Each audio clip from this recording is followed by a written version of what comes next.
প্রিয় শিক্ষার্থীবৃন্দ, ক্লাউড স্কুলের পক্ষ থেকে তোমাদেরকে জানাই স্বাগতম। আমাদের আজকের ভিডিওর টপিক হলো ফ্রান্সিস বেকনের অফ লাভ। চলো শুরু করা যাক। আচ্ছা, অফ লাভ এই এসেটি খুবই ছোট একটা এসে, কিন্তু এর যেই থিমটা সেটা অনেক চমৎকার একটি থিম। তো এইটার যেই থিম সেটা আমি টেক্সট আকারে এখানে রেখেছি। তো চলো আমি সামারিতে তোমাদেরকে নিয়ে যাই। এই এসেতে ফ্রান্সিস বেকন মূলত অফ লাভ অর্থাৎ ভালোবাসার যে মেরিটস অ্যান্ড ডেমেরিটস অর্থাৎ ভালো দিক এবং খারাপ দিক সেই দিকগুলো তিনি এখানে তুলে ধরেছেন। তো তিনি প্রথমেই আমি আমি যেহেতু বলছি যে এটা একটা সামারি আমি প্রেজেন্ট করছি, তো সামারিগুলো জাস্ট প্রতিটা লাইনের সামারি এখানে রয়েছে। অর্থাৎ তোমাদের এই যে অফ লাভে টোটাল সম্ভবত 17 অর 18 লাইনস রয়েছে। সুতরাং এই লাইনগুলোর যে সামারিগুলো বা দু একটা লাইনের একটু ব্যাখ্যা আছে, তো সেইগুলোই একেবারে সামারি আকারে আর কি উপস্থাপন করা হয়েছে এইখানে। তো দেখো, শুরুতে বলা হচ্ছে যে beacon presents the merits and demerits of love in is এসে অফ লাভ। বলা হচ্ছে ভালোবাসার যে ভালো দিক এবং খারাপ দিক সেই দিকগুলো তিনি এই এসেতে উল্লেখ করেছেন। এরপরে যেটা রয়েছে যে love plays rather a role in stage than in real life. বলা হচ্ছে যে লাভ মূলত বড় ধরনের একটা ভূমিকা পালন করে থাকে স্টেজের ওপরে, কিন্তু রিয়েল লাইফে সেরকমের ভূমিকা পালন করতে পারে না। Having love as the theme আচ্ছা, many plays were produced mostly comedies and also few tragedy. বলা হচ্ছে যে এই লাভটাকে থিম করে অনেক অনেক কমেডি রচিত হয়েছে, কিন্তু ট্র্যাজেডি খুব কমই হয়েছে। কেননা তোমরা জানো যে ট্র্যাজেডি সবসময়ের জন্য অনেক গুরুগম্ভীর একটা সাহিত্যকর্ম, এবং অন্যদিকে এই কমেডি অতটা গুরুগম্ভীর হয় না। তো সেই জন্য বলা হচ্ছে যে মানে এখানে লাভের যে একটা ব্যাপার সেই ব্যাপারটা এখানে উপস্থাপন করেছেন ফ্রান্সিস বেকন, যে লাভ দিয়ে সাধারণত কমেডি তৈরি হয়, ট্র্যাজেডি তৈরি হয় না। এরপরে তিনি যেটা বলছেন যে but love causes more terrible, আচ্ছা, মোর ট্রাবল ইন রিয়েল লাইফ। বলা হচ্ছে যে ভালোবাসা রিয়েল লাইফে বাস্তব জীবনে অনেক সমস্যা তৈরি করে। Love may drive a man away from his career as it happened in the case of Antony. বলা হচ্ছে যে লাভ অনেক মানুষের ক্যারিয়ার, খুব ভালো একটা ক্যারিয়ার থেকে সে মানুষকে অন্যদিকে নিয়ে চলে যায়, ঠিক যেমনটা ঘটেছিল অ্যান্টনির ক্ষেত্রে। অর্থাৎ এখানে আমরা শেক্সপিয়ারের কয়েকটা রাইটিংয়ের বেশ কয়েকটা ক্যারেক্টার আমরা এখানে পাবো, এবং তাদের যে লাইফে যে ভালোবাসার যে রোলটা সেইটা এখানে উপস্থাপন করা হয়েছে। যেমন অ্যান্টনির ক্ষেত্রে বলা হচ্ছে যে অ্যান্টনিকে তার বড় একটা ক্যারিয়ার ছিল, সেই ক্যারিয়ার থেকে তাকে বিচ্যুত করেছে love. Love can also drive a man mad with jealousy as in the case of Othello.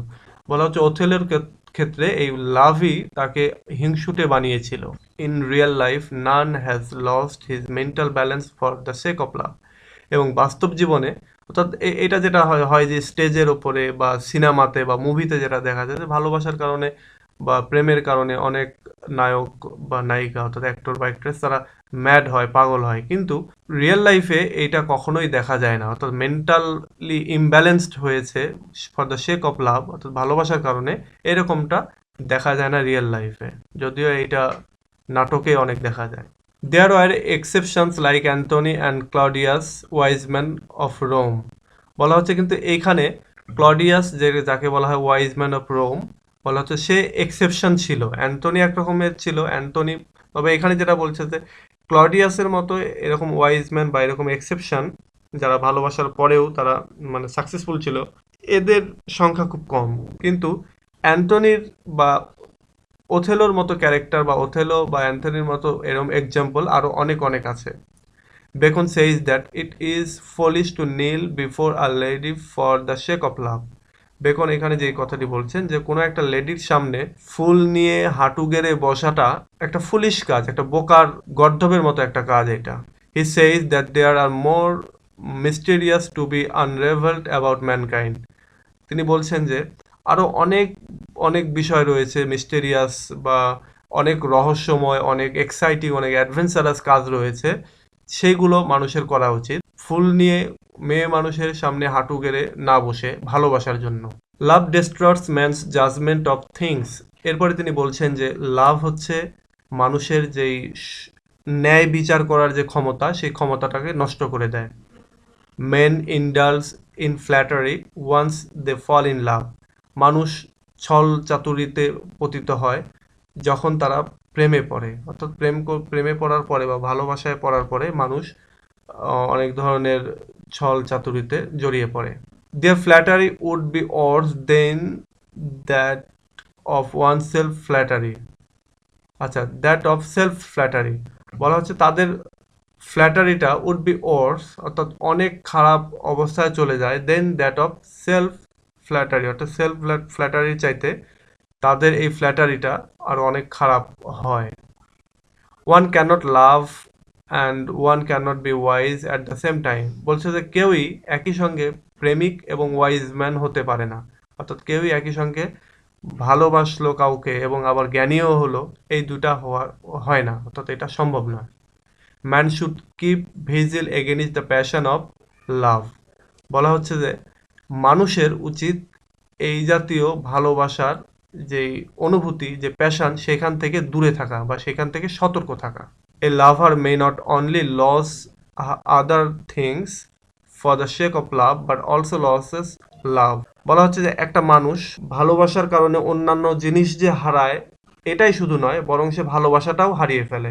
এটার একটা এক্সাম্পল এখানে ফ্রান্সিস বেকন দিচ্ছেন, সেটা হচ্ছে যে তোমরা হেলেনের কাহিনী হয়তো শুনেছো, ট্রয়ের যে কাহিনী, সেখানে তোমরা জানো যে প্যারিস সে হেলেনকে চুরি করে নিয়ে আসলো ভালোবাসার কারণে, এবং হেলেনকে চুরি করে নিয়ে আসার পরে সে অনেক অনেক ক্ষতি হলো, তাদের তাদের দেশের ক্ষতি হলো, তাদের অনেক আত্মীয় স্বজন, ইভেন তার বড় ভাই হেক্টর সেও মারা গেল, এবং শেষ পর্যন্ত যেটা হলো যে সে তার ভালোবাসা সে হেলেনকেও হারালো। তো এটার কথায় এই এক্সাম্পলটা এখানে বলছে যে মানুষ ভালোবাসার জন্য অন্যান্য জিনিস তো হারাই, সাথে সাথে ভালোবাসাটাকেও হারিয়ে ফেলে। In spite of all the sacrifice it may defeat its own object. বলা হচ্ছে যে সব ধরনের স্যাক্রিফাইস থাকা সত্ত্বেও, উৎসর্গ করা সত্ত্বেও, যে কোনো জিনিস উৎসর্গ করা সত্ত্বেও শেষ পর্যন্ত যেটা হয় যে এর যে নিজের মানে মেইন যে অবজেক্ট, অর্থাৎ ভালোবাসার যে মেইন অবজেক্ট, সেই অবজেক্টটাই নষ্ট হয়ে যায়। Paris lost everything for Helen but finally he lost Helen. এই যে কথাটা বলছে যে প্যারিস সবকিছুই হারালো হেলেনের জন্য এবং ফাইনালি গিয়ে সে হেলেনকেও হারালো। Love is directly proportional to both prosperity and adversity. বলা হচ্ছে যে ভালোবাসাটা হচ্ছে প্রপোর্শনাল, আনুপাতিক একটা অবস্থা, যেটা প্রসপারিটি এবং অ্যাডভার্সিটি, অর্থাৎ খারাপ অবস্থা এবং ভালো অবস্থা দুইটার ক্ষেত্রে একটা প্রপোর্শনাল একটা অবস্থা, অর্থাৎ 50-50 হতে পারে, 40-50 হতে পারে, 10-90 হতে পারে, এরকম। Love is the child of folly. বলা হচ্ছে সব ধরনের ফলি বা বোকামি বা যেটা বলা যেতে পারে গাধার মতো কাজের রেজাল্টই হচ্ছে লাভ, বা লাভের কারণেই মানুষ এই কাজগুলো করে থাকে, বা যারা বোকা তারাই মূলত ভালোবেসে থাকে। It cannot be resisted that should be kept within limit. বলা হচ্ছে ভালোবাসার কথা এবার যেটা বলা হচ্ছে যে ইট ক্যানট বি রেসিস্টেড, অর্থাৎ এই ভালোবাসাটাকে, ভালোবাসার যে অনুভূতি বা অন্য কারোর সঙ্গে যে ইমোশনাল যে অ্যাটাচমেন্ট, এটাকে কখনো বন্ধ করা যাবে না, কিন্তু এটাকে লিমিটের মধ্যে রাখতে হবে। অনেক মানুষ দেখা যাচ্ছে ভালোবাসার জন্য পাগল হয়ে যাচ্ছে, হাত পা কেটে ফেলতেছে, এরকম অনেক কিছু। তো এখানে সেই কথাটাই বলা হচ্ছে যে এই প্যাশনগুলোকে রেসিস্ট করা যাবে না, বন্ধ করা যাবে না, বাট যেটা করা যেতে পারে এটাকে লিমিটের মধ্যে রাখতে হবে, এটাকে কন্ট্রোলের ভেতরে রাখতে হবে। ইট মে রুইন ওয়ান্স লাইফ। বলা হচ্ছে যে এই যে এটাকে যদি কন্ট্রোল করা না যায় তাহলে এটা কি করে, এটা মানুষের জীবনকে ধ্বংস করে দিতে পারে, নষ্ট করে দিতে পারে। For soldiers drinking and loving are the same because it is an অ্যালিভি for dangers which they are exposed. বলা হচ্ছে যে সোলজারদের জন্য ড্রিঙ্কিং করা এবং ভালোবাসা দুইটা একই জিনিস। মানে এটার কারণ হিসেবে যেটা বলা হচ্ছে যে বিপদের সময়ে যদি তারা কখনো এটা এক্সপোজড হয়ে যায় যে তারা ওই সময় দায়িত্ব পালন করেনি, তো তখন তারা এটাকে অজুহাত হিসেবে দেখায় যে আমি এটা আসলে ওই সময় আমি উপস্থিত ছিলাম না, অথবা আমি ড্রিঙ্কিংয়ে ছিলাম। মানে এই যে বিষয়গুলি, অর্থাৎ এক কথায় ভালোবাসা এবং ড্রিঙ্কিং এই দুইটা হচ্ছে অজুহাত হিসেবে কাজ করে, এবং এটা এমন একটা অজুহাত যেটা মানে সোলজাররা করে থাকে, যে কোনো একটা বিপদ হওয়ার পরে তারা বলে যে আসলে ওই সময় সে উপস্থিত ছিল না। A man becomes kind hearted if he loves a large number of people. এবার যেটা বলছে যে ভালোবাসার কিছু ভালো দিক, যে যদি কোনো মানুষ কোনো একজন ব্যক্তিকে যদি ভালো না বেসে সমস্ত মানুষকে ভালোবাসতে পারে, তাহলে এই ভালোবাসাটা হলো একটা কাইন্ড হার্টেড থিংস, অর্থাৎ একটা মানুষ তখনই কাইন্ড হার্টেড হতে পারে যদি সে সমস্ত লোককে ভালোবাসতে পারে। Married love is good. বিয়ের পরের যে ভালোবাসা সেটা হচ্ছে অনেক ভালো। অর্থাৎ এই যে এই লাস্টের এই তিনটা সেন্টেন্স মূলত তোমাদের এই অফ লাভের যে শেষের যে সেন্টেন্সটা সেখান থেকে এসেছে। বলা হচ্ছে যে ম্যারিড লাভ ইজ গুড, বিবাহিত ভালোবাসা ভালো। Love of friends is great, এবং বলা হচ্ছে যে বন্ধুর যে ভালোবাসা, ফ্রেন্ডের যে ভালোবাসা সেটা অনেক বড় একটা ভালোবাসা।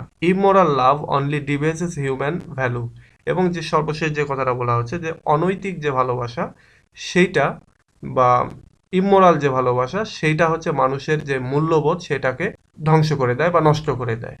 তো এইটা হচ্ছে শেষ কথা। তো এই হলো অফ লাভ সম্পর্কে আলোচনা। অফ লাভ সম্পর্কে অনেক রিকোয়েস্ট আসছিল, তো সেটার প্রেক্ষিতে আমি লাইন বাই লাইন আলোচনা না করে ছোট্ট করে একটা ভিডিও তৈরি করলাম জাস্ট সামারিগুলো দিয়ে। তোমরা কখনো যদি এই এই রাইটিং থেকে কোনো কোশ্চেন আসে, যেই তথ্যগুলো আমি দিলাম এইগুলোই যদি তোমরা একটু ইলাবোরেট করে লিখে আসো নিজের, মানে একটু বানিয়ে লেখার চেষ্টা করতে হবে এখন, যেহেতু এখন সিনিয়র হয়েছে। সুতরাং এই কথাগুলোকে একটু এক্সপ্লেন করলেই হয়ে যাবে এবং আশা করি ফুল মার্কস পাবে। তো ঠিক আছে, আজকে এ পর্যন্তই। পরবর্তীতে আবার নতুন কোনো এসে অথবা অন্যান্য রাইটিং নিয়ে আসবো। টিল দেন, আল্লাহ হাফেজ।